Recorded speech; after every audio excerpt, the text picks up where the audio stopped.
வணக்கம். நீங்கள் இணைந்திருப்பது ஜாழ் தொலைக்காட்சியின் விசேட செய்திகளுடன் இணைந்து கொள்ளும் நான் தர்ஷன் ராசரத்னம்.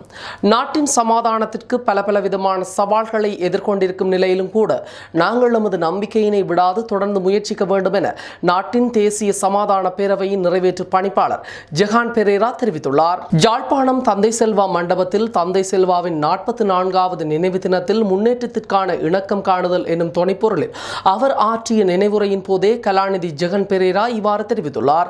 அவர் மேலும் தெரிவிக்கையில், Bishop Jebanesan in particular, whom I met many years ago when I was a student, when I was studying about the problem in our country. Bishop mentioned that when he was young, that his heroes were those left politicians in the south who spoke of the entire country and all of its people. But now, today, they have become less powerful and less influential. And I'm honored that he has, and the committee that decided who the speaker should be, should have invited me, who represents civil society, represents NGOs. And I want to say at this time that I am also able to do my work because of the international community.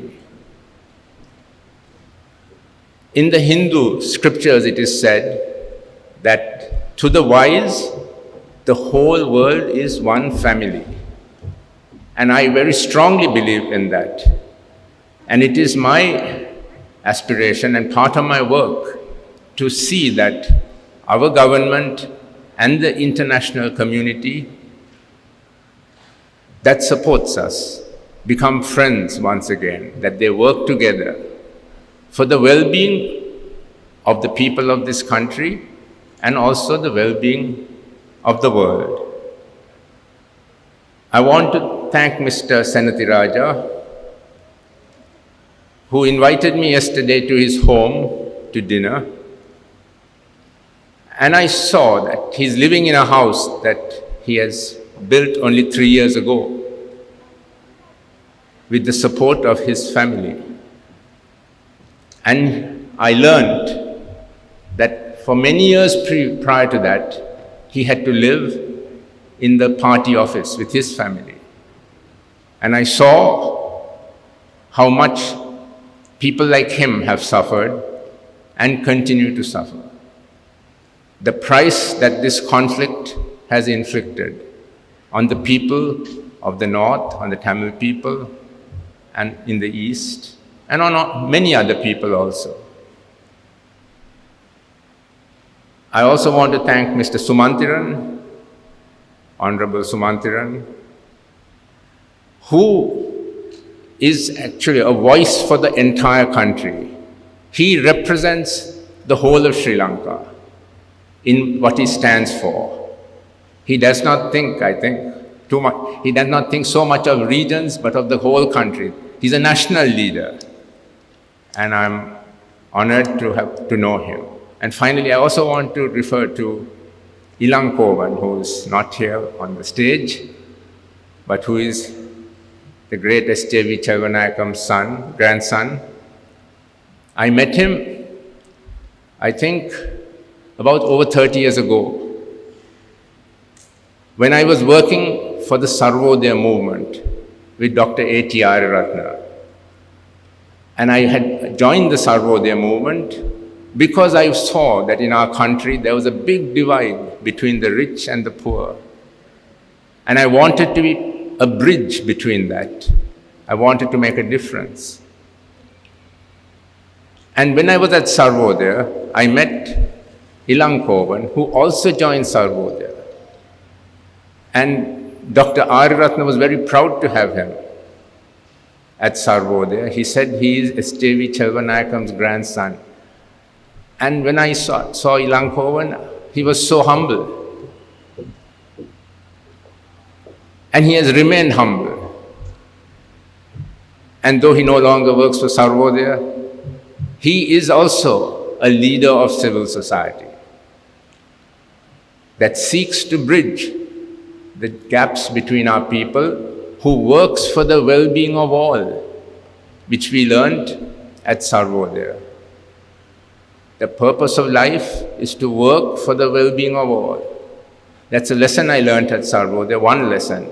And the second lesson I learned at Sarvodaya was to trust the people, not to be afraid, to be able to speak the truth to them, which I trust I am doing, even many, many years later.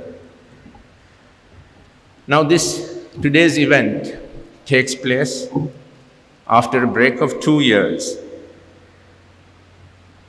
And the traumatic events that took place in the last 2 years, first the Easter bombing of April 2019, second the pandemic, the COVID, that has come again to us. It did not permit this important event to be held. Both of these events inflicted great costs on our country, and they have further complicated the search for a fair solution to our political problems, because when a country has little economic resources, then it becomes more difficult to solve problems because there is greater conflict and tension. Our problem that we are talking about is one that started before independence in the 1930s. From the time of the Donoughmore Constitution, from the time when the ministry, all 7 ministries under British rule became dominated by Sinhalese, which led to the Tamil leader at that time asking for 50-50. We have had the problem from then, and it is this problem that Thanta Chelva sought to democratically and peacefully resolve from the 1950s, and which our generation has inherited. We have inherited this problem, and hopefully we will not pass it on to the next generation. Our society continues to grapple with the consequences of the Easter bombing and the COVID pandemic. If a society is to resolve its problems and remove the obstacles that stand in the path of development, there are 2 prerequisites which are trust, that we trust, and there has to be economic resources. Now, the main themes that I will be talking today are contained in the title of my talk, which is Moderating Peace, the Paths to Reconciliation. I refer to moderating peace to indicate the work I have been doing since those catastrophic events of 1983, when I had returned to Sri Lanka as fresh from my undergraduate studies to undertake a study on ethnic conflict. I had applied for a fellowship the year before. And the year before, I returned in 83, I returned in 82, in 81, there was a lot of optimism in our country about the economic prospects, that we could emulate the Southeast Asian countries like Taiwan and Korea. And I saw that the conflict was growing, and so I said I wanted to go to the rural areas to meet the people, to live with the people and find out what they thought about the problem. As a university student studying economics for my first degree, I could see that the rising conflict could derail the country's efforts to develop rapidly. At that time, the ambition of the country's leaders was that Sri Lanka should emulate Singapore. This seemed to be not such an ambitious goal, because in 1948, at the time Sri Lanka attained independence, we were, it is said, second only to Japan in terms of our economic development. It is ironic that in 1948, when we were second only to Japan, We had been ruled by foreigners for 450 years, by the British for the previous 150 years. And yet, under that colonial rule, which is by definition about exploitation, about divide and rule, we were still in the second place in the whole of Asia. Now, under our own people's rule, we have fallen very much to the bottom. And I'm going to explore what the solution should be. In 1938, when the British were thinking about self-rule, giving self-rule to Sri Lanka, Leonard Woolf, who was a public servant, a colonial public servant in our country, he wrote the book called Village in the Jungle, where he described the life of the Sinhala villager and the difficulties the Sinhala villager was facing at that time in colonial period. And I remember one story, the story of a man who has been accused of murder, and he has to go before the court. And the court, everyone is speaking in English, and he does not know what is happening. In a memorandum to the British government in 1938, Leonard Woolf recommended the Swiss model of government for Ceylon. He wrote, "The Swiss federal canton system has proved extraordinarily successful under circumstances very similar to those in Ceylon. That is, the coexistence in a single democratic state of communities of very different size, sharply distinguished from one another by race, language, and religion." His proposal was that there should be 5 regions. He said, the indigenous Tamil minorities are concentrated at the extreme north and the east of the island. The Kandyan Sinhalese, who are in many ways very different from the Low Country Sinhalese, form a homogeneous Sinhalese bloc in the center of the island. At least 4 cantons on the Swiss model could be created: Low Country Sinhalese province, Kandyan Sinhalese province, the Tamil Northern province, and the Tamil Eastern province. And it might even be possible to create a 5th canton out of the areas where immigrant Indian Tamils form the majority of the population on the tea estates. And I was thinking, he suggested 4 or 5. Now, of the 4, although the north and the east would be separate, according to him, there would be 2 Tamil regions and 2 Sinhala regions. There would be parity. And if there was a 5th, the Indian Tamil, there would be 3, which were dominated by ethnic minorities, and 2 by the ethnic majority.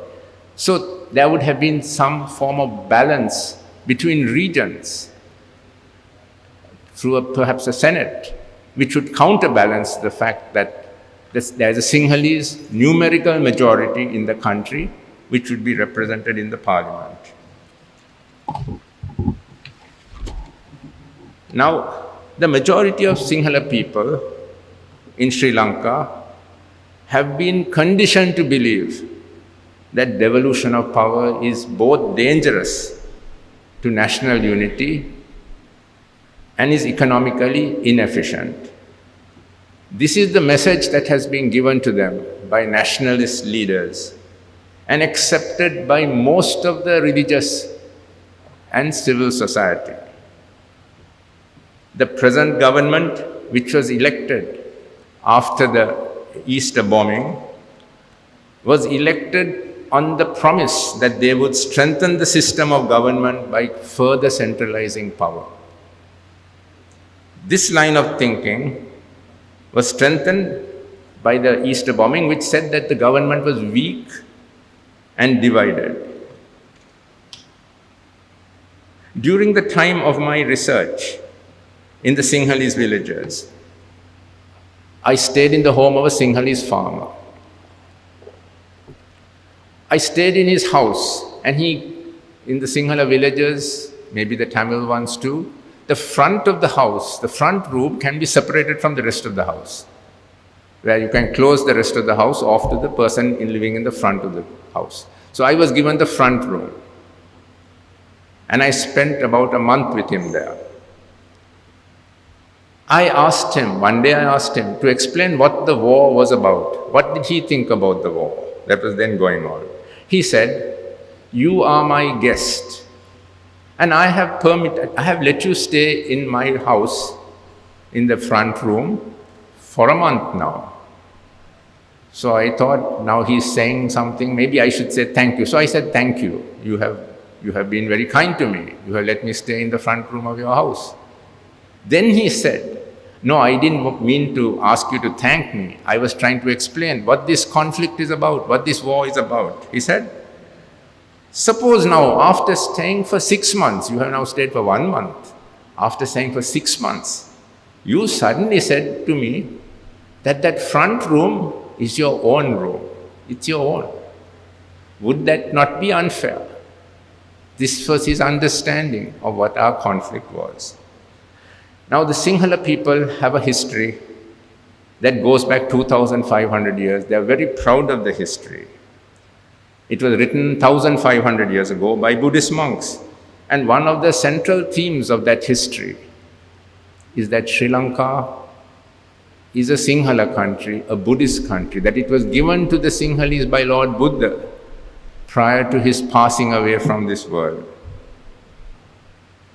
So the Sinhalese see that Sri Lanka, they believe that Sri Lanka belongs to them because Lord Buddha himself gave it, and he also said that his religion would be protected by the Sinhalese for 5,000 years. Some scholars have referred to the Sinhala people as being a majority with a minority complex, because the Sinhalese also feel, while they feel that they are a majority in Sri Lanka, they feel a minority in the region, in the larger region, which includes South India. Then they are a minority. So the Sinhala people feel they are under threat, but so do the Tamil people. They also feel under threat. They have seen themselves dominated by a Sinhala majority that is permanent, that never changes. It's an unchanging majority, and who can repeatedly use their majority in parliament to discriminate against Tamil people, to take decisions that Tamil people think are unfair, that Muslim people think are unfair. This is even happening today. Some of the landmark decisions that made the Tamil people very upset and angry include removing the citizenship rights of the Tamils of Indian origin, denying Tamil language the status of an official language in 1956, reducing the intake of Tamils students into the universities through quota systems, and settling Sinhala people in areas where Tamils have been a majority, which continues to this day. For the past 37 years, since 1984, when I started writing about this, I was still a student in the university. I was not a member of an NGO. I was not working with the international community. I was a student. But I took on the challenge of explaining to the Sinhala people the other side of the conflict that they could not see. I believe I had an advantage in explaining and in understanding. And that came from the fact that while I'm a Sinhalese, I'm part of the majority, I'm also a Christian, a part of the minority. I still have a memory of the feeling of helplessness of a minority when confronted by the power of a majority. This happened when I was a small child, just starting to go to school in St. Joseph's College. And I have a memory of my father and mother talking about my father going for a sit-down protest in school. And there was fear in the house because we did not know what would happen at that sit-down protest, because there had been sit-down protests which had been attacked in the past previously. Now this sit-down protest was because Schools like St. Joseph's, the Catholic school system was being taken over by the government. The Catholics did not want to lose their schools, but the government said, we want to make education equal for all children. So we are taking over those schools. So I learned what it is like at a young age to be part of a minority and to see what the minority feels is unfair can be imposed on them by a majority. I also had the good fortune to have Senator S. Nadesan, QC, Queen's Counsel, like a President's Counsel today, who was one of our family friends. And from him also I learned the value of standing up for human rights and going to the courts of law for justice. It is with this background, coming from the Sinhala majority and being part of both a majority and minority, that I have sought to explain to the Sinhala people the aspirations and grievances of the Tamil people. There has been no better leader on these issues than S.J.B. Chelvanayakam, whose life and work we commemorate today. The agreement he negotiated with Prime Minister S.W.R.D. Bandaranayake, which has come to be known as the Bandaranayake-Chelvanayakam Pact, has formed the basis of subsequent negotiations to find a mutually acceptable solution in our country. These are the ideas of self-rule and devolution in the areas in which the Tamils are a majority, and second, the equality of the Tamil language. In my work, I affirm that the Tamil people have a consciousness of being a nation, as articulated by S.J.B. Chelvanayakam, and that nations are equal entities, whether one is a big nation or one is a small nation. As nations, they are equal. And that this needs to moderate, it needs to accommodate the principle of majority rule, in which numbers count. It is in this context that I and the National Peace Council that I represent have supported all initiatives by successive governments to find political solutions based on the sharing of and devolution of power. We started our work in 1995 during the time of the ceasefire, the brief ceasefire between the government and the LTTE. We had a new president who had suffered a lot. Her father had been assassinated. Her husband had been assassinated. She wanted a peaceful settlement. And she said, I will negotiate a political solution. But we knew that it's going to be very difficult, that there had been attempts made in the past. And those of us who formed the National Peace Council said, we must go to the people and explain to the people why a negotiated settlement is needed and why it has to include the principle of power sharing between ethnic majorities and ethnic minorities. The concept of provincial or regional self-government has been favorably received by the Tamil people since the time that Tanthai Chelva led the demand for a federal solution. When power is devolved from the center, it gives the majority at the provincial level the power to decide themselves on matters that have been devolved. Following the passage of the 13th Amendment in 1987, the provincial council system has become entrenched in our Sri Lankan political system, although it needs to be reformed to become truly a solution to our conflict.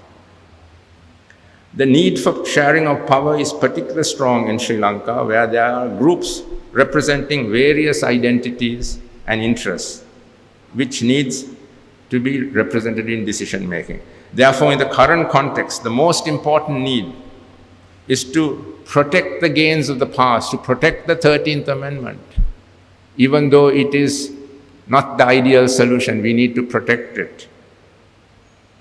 The government has appointed a draft committee for a new constitution. Now, there are concerns that this new constitution might get rid of devolution of power, might get rid of the 13th Amendment, because there are demands from sections of religious clergy, civil society, the political society, to abolish the 13th Amendment. So the question is how, in these circumstances, to find a way to find a lasting political solution which has the acceptance of all communities. This requires political leadership from those in whom people have placed their trust. The present government has one advantage. It is trusted by the majority of people, by the majority of Sinhalese, who see them as patriots who will not divide this country. Because that's a big fear among the Sinhalese. It cannot be discounted. The fear of the Sinhalese that the country will be divided.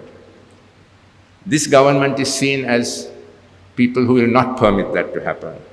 The country may be facing huge problems of economic indebtedness, mismanagement, but the government remains trusted as those who will safeguard the people and the country. They also have the numbers in parliament. They have 2/3 majority in parliament to come up with constitutional change. This gives them both the capacity to act decisively as well as to mobilize popular support for what they want to do. The executive presidency is armed with the 20th Amendment, the powers, but on the other hand, other institutions have got weak.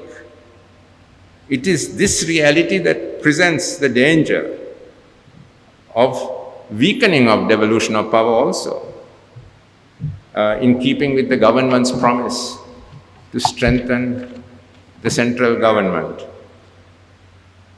Now, the challenge for the government is not to get the majority support within the country. They have got that. The challenge for the government is to get majority support from the international community. We saw that at the UN Human Rights Council, they could not get the majority support. And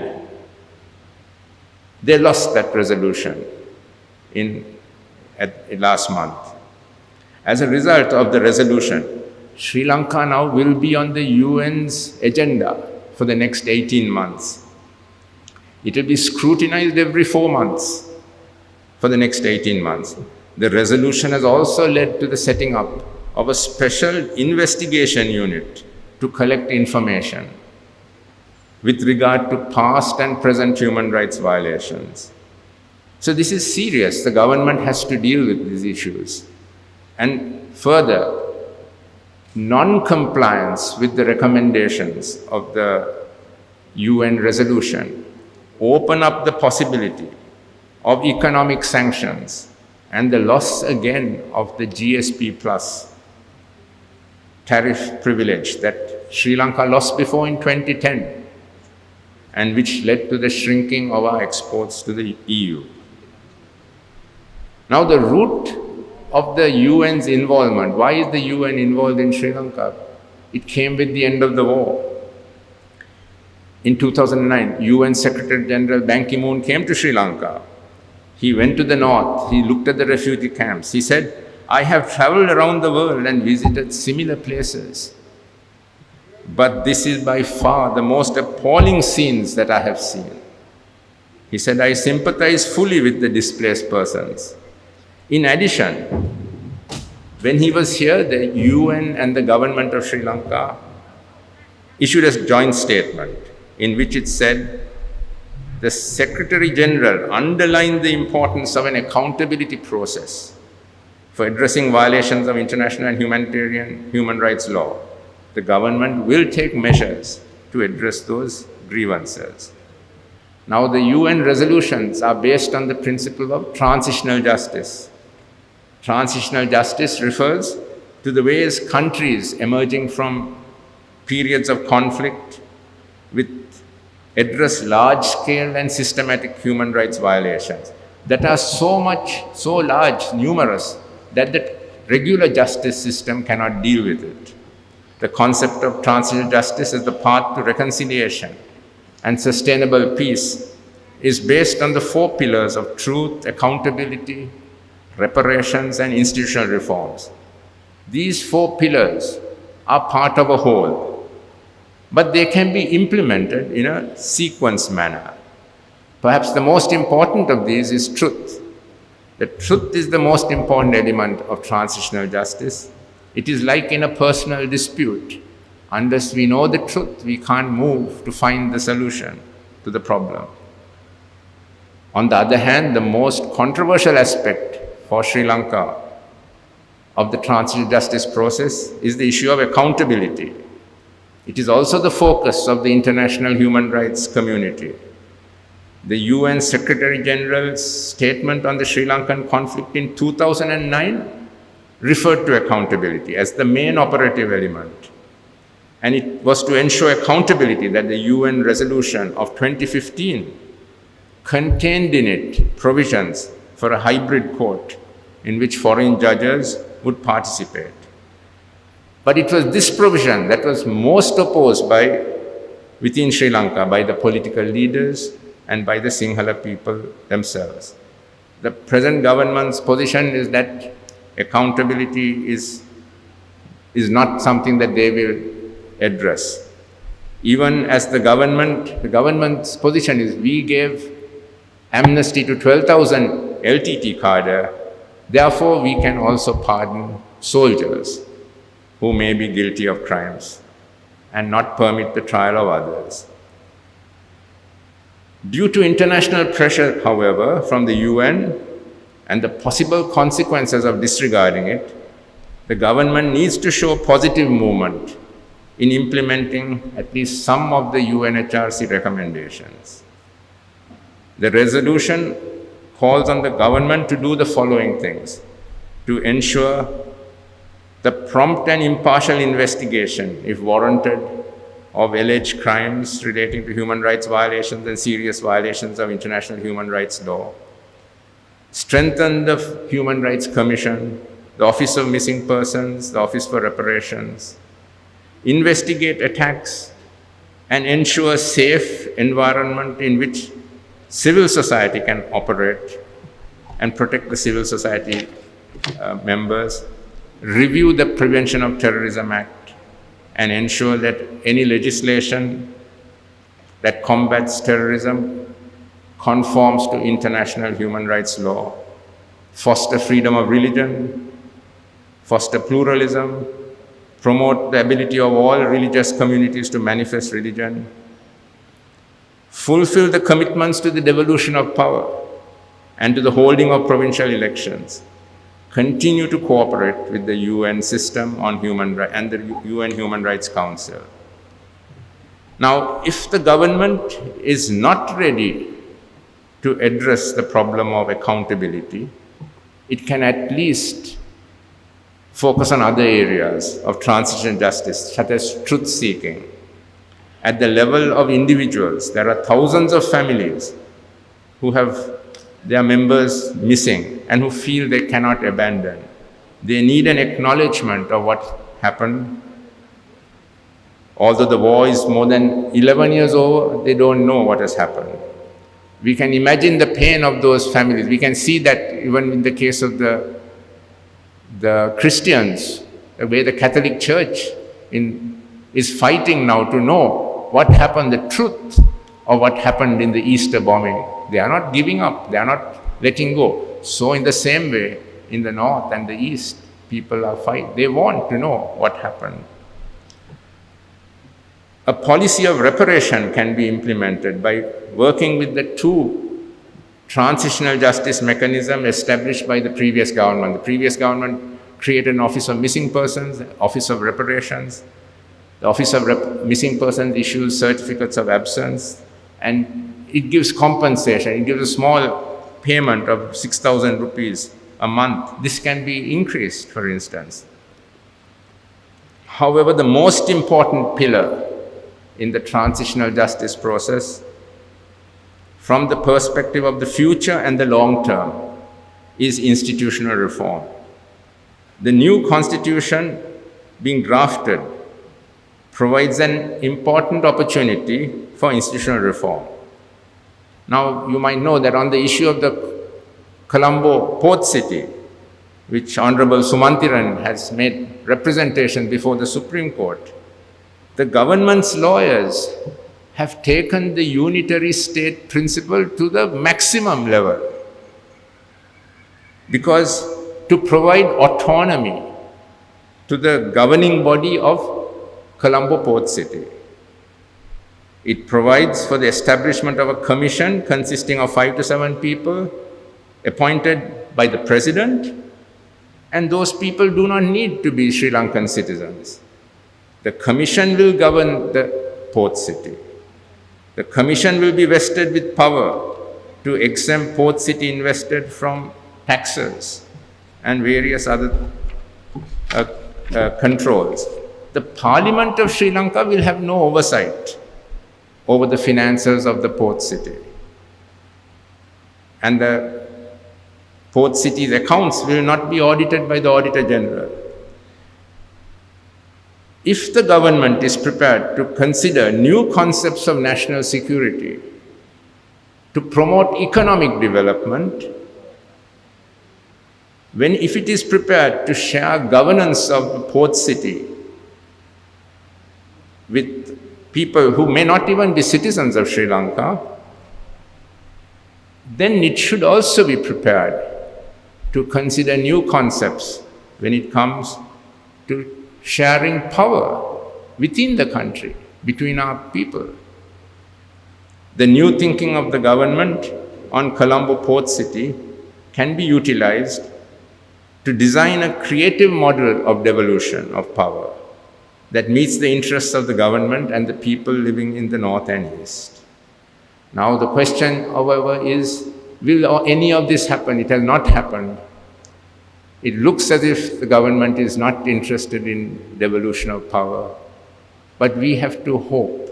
And for that, I have a message to give that I picked up many years ago when I visited the north to stay with the Bishop of Mannar. Bishop Rayapu Joseph, who died recently, invited me to come and stay with him. And he took me into the LTT controlled areas at that time to see the refugee camps. In the bishop's house, there was a book, and I looked at it, a book on the table. It was a book written by the Catholic bishops of the United States.